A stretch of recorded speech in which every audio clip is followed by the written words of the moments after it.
You step into a bustling coffee shop. At first glance, it's a simple exchange. You order a latte, they make it, and you enjoy your drink. But look closer, and the complexity begins to emerge. The coffee beans were sourced from a farm thousands of miles away, where weather patterns, soil quality, and labour practices shaped their flavour. The shop's staff juggle orders, their efficiency influenced by training, morale, and technology.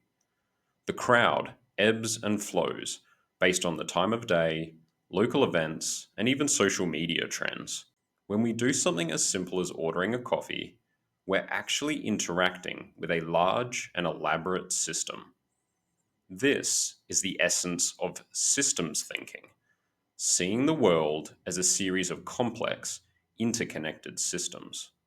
Our world is made up of these systems, yet we have a tendency to forget how big and complex these systems really are.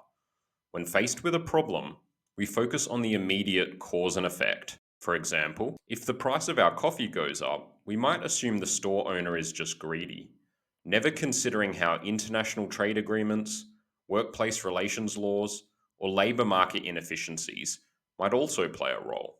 Systems thinking asks us to step back and consider the bigger systems at play, recognizing their complexity and interconnectedness. In many systems, things don't follow a straightforward linear path. A linear system works like this: if A, then B. Simple, predictable. But most systems, whether in nature, society, or business, aren't linear. They're nonlinear.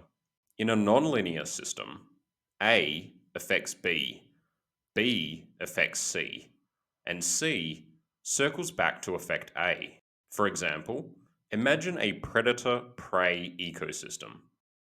If the number of predators increases, prey populations decrease. As prey populations drop, predators struggle to find food and so decline in number, allowing prey populations to recover. These feedback loops create dynamic and sometimes unpredictable outcomes. Understanding systems means recognizing these loops and their ripple effects. Let's take a closer look at the mechanics of systems through a concept called stocks and flows.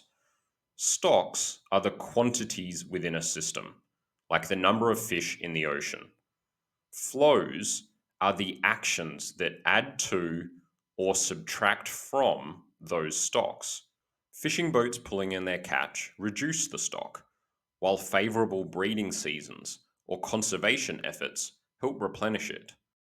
Many systems can be simplified in this way, whether it's the number of fish in the ocean, the balance in your savings account, or even the energy in your body. Managing systems requires understanding both stocks and flows and how they interact. To help us understand a system, we can use the iceberg model. Imagine the visible part of an iceberg. This represents the events we can see and react to. Beneath are the patterns, the recurring behaviors that produce those events.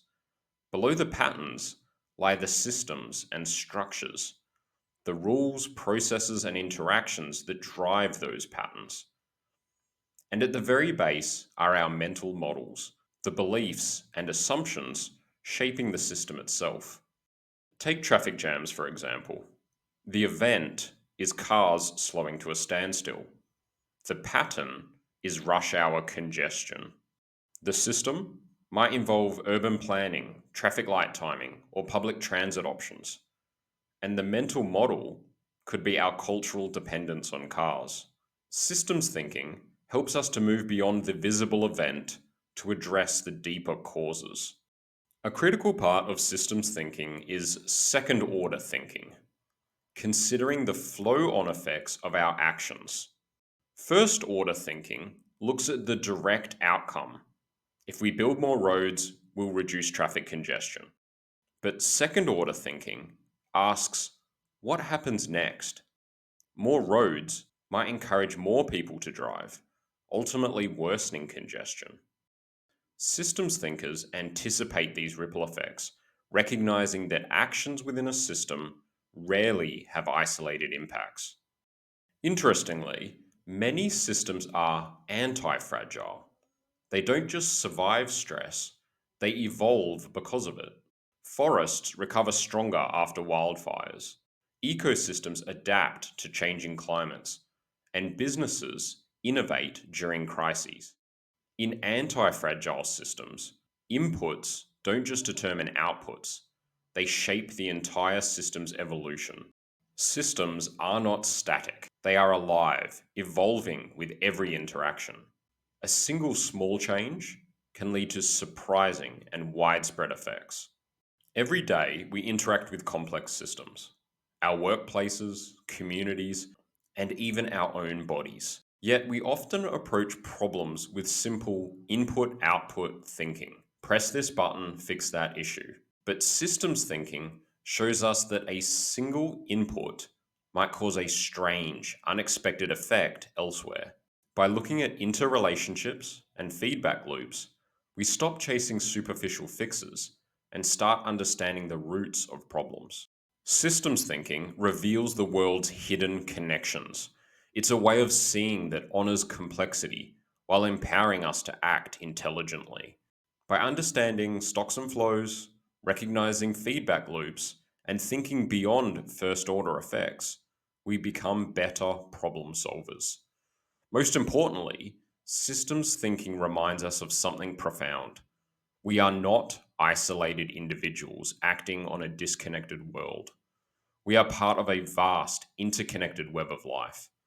Our actions ripple outward, shaping systems in ways we may not always see.